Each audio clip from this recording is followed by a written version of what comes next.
আপুনি খাম বুলি কৈছিলে যে সেইকাৰণে লৈ আহিলোঁ। আৰু কি খাব মন গৈছে? হা ফল মূল খাব? মই আনি দিম, এয়া খাই দিয়ক। এতিয়া ভাঙি এনেকৈ তিয়াই তিয়াই এটা খাই দিব দেই। আৰু কিবা খাওঁ বুলি ক'লে আপুনি কৈ দিব, মই আনি দিম দেই।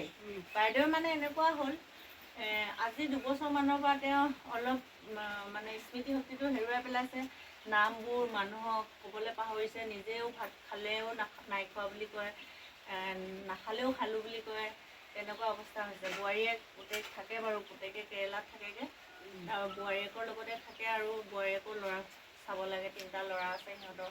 তাৰপৰা বাইদেউ এনেকৈ নিজে নিজে যিখিনি পাৰে কৰিছে আৰু, খালি খাবলৈ দিলে খায়। আৰু মোৰ দেখি বেয়া লাগে, মোৰ এই অংগনবাড়ী চেণ্টাৰৰ কাষতে ঘৰটো তেওঁলোকৰ। মই আনি কেতিয়াবা কিবা কিবি দি থাকোঁ, খুৱাই থাকোঁ। তেওঁ এতিয়া মোৰ নামটোকে পাহৰিলে, মোক সেইটো কাৰণে বেয়া লাগে তেওঁলৈ। চিকিৎসা কৰা হ'লে ভাল হ'লহেঁতেন কিজানি, টকা পইচাও অকণমান অসুবিধা। এতিয়া নিবলৈও মানুহ নাই, লগত যাবলৈ পুতেকে কেৰেলাত থাকেগৈ।